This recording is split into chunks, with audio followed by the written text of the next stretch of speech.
Lisa. Good evening, Andrew. Porridge and the Hustler. That's what the It's not what it says. target novelisation would be called. Yeah, there wouldn't be a target novelisation. Nobody could do a target novelisation about stuff in prison. But, well, these have been novelised. Yeah. Yeah. But not a target novelisation. No. Not for children. Okay. We do have the novelisation somewhere. We should get them out. We've got to find it first. And the novelisation. But The Hustler is a film, apparently, as well. It is. It's a 1961 film starring Paul Newman. About Paul or something. But Paul. Right. Not Paul. Paul. But Fletcher and Ives, Horrible Ives. Horrible Ives. As he is. Are with the chickens. Who are laying eggs, or trying to lay eggs, because they're encouraging them to force it out. Yes. And Ives is going, "Come on, my son, come on, my son." And Fletcher's like, "What do you mean, my son?" And he points out that hens is female.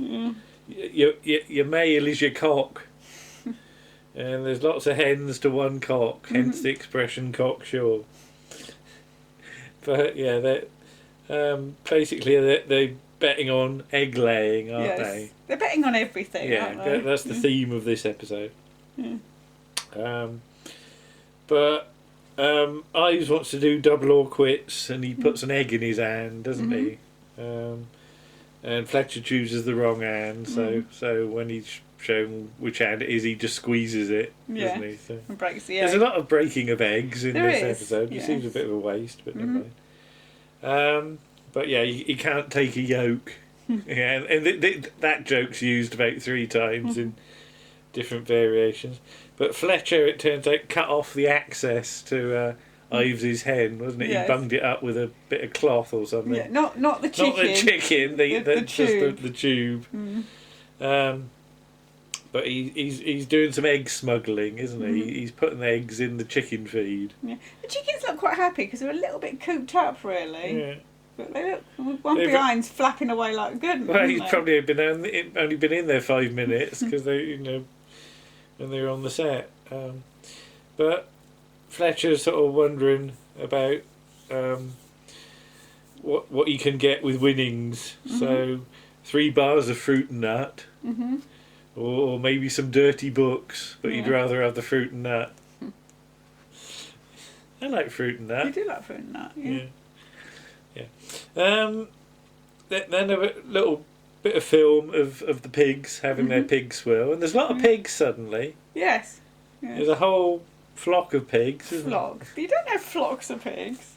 What are pigs? I don't know. Is it a herd? Herd, maybe. It might not be. It might be something else. What did a pig herd? But yeah, Mr. Barraclough appears. And he's almost dressed like he's a zookeeper, isn't he? Yeah, he's got sort of overalls on, He's got a brown coat, but he's still got his hat on. But hoping that Ives isn't taking bets.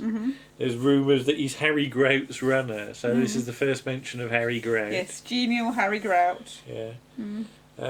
He's an unhealthy influence, and he's believed to sort of control the tobacco and the gambling in the prison. And Mr. Barraclough doesn't want Fletcher sucked into this world because he's still thinking that Fletcher's very sort of innocent, isn't he? Yeah. Whereas Mr. Mackay knows he's not. Yeah. But Fletcher wonders whether pigs can run. Because he's wondering about sort of pig racing. Pig racing, yeah. But he sort of passes it off as an idea for how they could have exercise. Fletcher's sort of settling in on the farm, although he says he's not a rural man. No, he's not an animal person, he said. Yeah.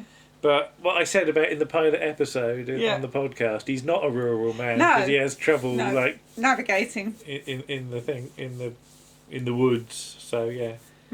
But Mr. Barraclough points out that being on the farm is a trustee job, or a job for a trustee normally, and it's a privilege.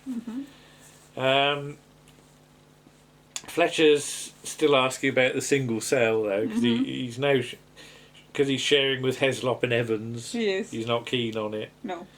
Evans has apparently eaten his shaving mirror now. We never actually see Evans do any of this. Well, it would be a bit dangerous, wouldn't it? So. Yeah, but a bit more film as we go to the sort of main door sort of bit back into the prison. Knock and wait. It just says.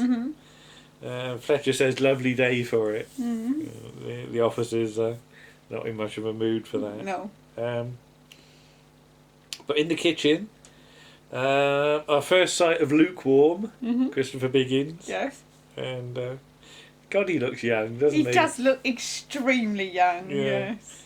And I mean, this is even pre-I Claudius, isn't it? Yeah. So it must be one of the first things. Yeah, doesn't tell I it, should really. look up his CV, shouldn't we? Godber's there as well, but Fletcher's got 3 dozen and 2 eggs. Yes. And is it Mr. Appleton is there as well, the prison officer, and he wonders whether sort of Fletcher's been thieving the eggs because production seems to have gone down. Stalled. But there's a message from Harry Grout saying permission for the game is on.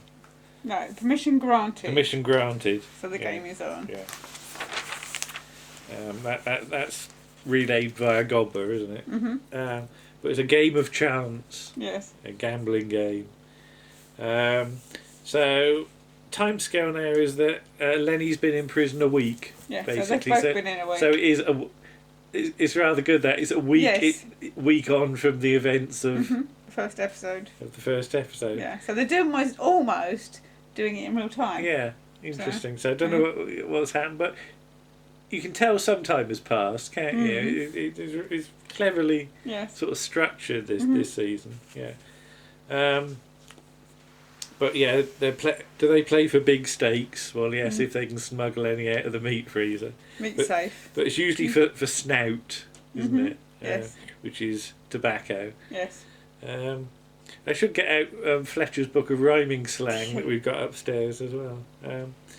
But yeah, it's just a way of generating excitement, all this gambling, isn't it? Sometimes people bet on how many bricks there are in a cell. Yes. That's a good setup for later on. Yes. Or flies crawling up and down a wall or things like that. But yeah, there was a big game in D-Wing recently which caused excitement. The excitement was not caused by the social worker Gruesome Glenda. Although apparently Nifty Small has stolen her bicycle saddle. Yes. So bet they'll find it under his pillow. Lenny says he's not going to gamble. Fletcher bets him a bar of soap that he will, and because he bets that he won't, he loses his own bet because he's bet on the bet. If that makes sense. Ives comes in. And what's he got in his bag? Spuds, isn't it? Yeah. So how much do they weigh? Yeah. So he bets all Fletcher's eggs that he smuggled against an ounce of snow. Fletcher guesses it £23, and Ives says just over 27, and they weigh it. And of course, Ives is incredibly accurate because he already knows. But yeah, apparently Ives is in debt to Grouty, so the eggs will come in useful. Then Mackay enters. Yes. And there's not a lot of Mackay in this episode, but you really feel his presence when he comes when he's there, he's very good. Yeah. And Fulton Mackay's really developing the character now, isn't he? With the walk and the shout and. Well, just the bit where he points at the floor as well, and Fletcher just looks at it. You know, I swept all that, sir. But yeah, the chickens are on short time. Apparently, egg production is down. Well, maybe they're in a foul mood. Dear me. So, Fletcher is made to empty the chicken feed, and of course now there's nothing in there. No. I like the way he flaps the bag and gets dust in Mackay's face. Yes. Don't let me catch you thieving, Fletcher. I won't, Mr. Mackay. You won't what? I won't let you catch me.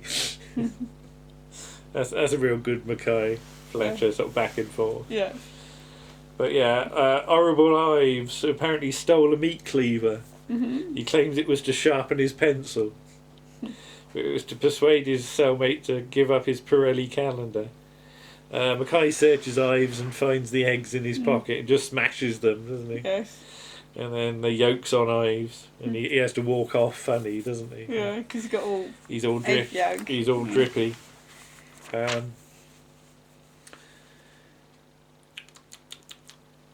So lots of what? Lots of extras. Oh yeah, lots of extras. There are lots of extras Yes. in on the set, because we said last week how there were virtually no prisoners. No. But there is this. All of a sudden, there's about a dozen of them, aren't there? Yeah.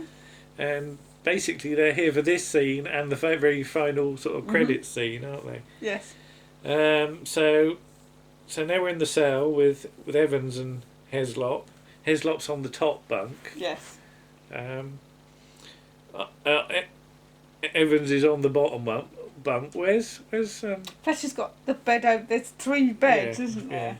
So he's got a single bunk on the other side. So Fletcher's shoe polish has gone missing. Yes. He suspects Evans has eaten it. Yes. Ives comes in and says, "Here, listen." That's what he always said. There's a game going. It's on Saturday afternoon when Grandstand is on, and the Screws are playing. Is it D-wing or E-wing? E-wing, I think. At football. So Evans, Heslop, Lukewarm, and Fletcher are going to be playing dice. Evans apparently has had his privileges cut off, but it hasn't affected his voice. There's some talk about that game with the wooden spelling, scribble. And then the Earwig Derby that happened last Earwig season. Is there a season for Earwigs? I think there is a season for Earwigs. And this is real sort of goon show. It's just the image it puts in your head. Can you imagine a load of earwigs with all that? Crunching up. Is that your impression of earwigs? How earwigs move. And it was 8 yards across the laundry floor, but Mackay put his foot down, didn't he? So it's dice, is it? Says Heslop. Eventually, yes. Kept cottoning on. Apparently he was told yesterday, so maybe it's just permeated. Sure. And Mr. Barraclough comes in, and Fletcher starts talking about geraniums, much to Ives's confusion. Yes. And apparently his cousin used to breed them. But yeah, Barraclough's a bit of a horticulturalist. Evans has got to go and visit the psychiatrist. The dice are going to be made from Lukewarm's pastry and are thus unbreakable. But Heslop is very fond of geraniums, and he just had a yard. And there's another mention of the wife's sisters in Sidcup, which was apparently a riot of colour, not cover. But Ives says you'll never get away with it, and bets £0.5 a snout. You've got a lot of bottle, Fletcher. Well, I used to be a milkman. Heslop says in Shepton Mallet. Is there a prison in Shepton Mallet? Possibly. I don't know. He once bet on how many bricks there were in the cell, and he's not sure how many, but apparently there were over 37. and Fletcher just looks around the set of the cell. It goes roomy. And it was roomy, wasn't it? That's a real classic Heslop moment, you know. Over 37. I like Heslop. He's great, isn't he? Yeah, he's like a child in a way, isn't he? He's wonderfully innocent, isn't he? Yes. Yeah.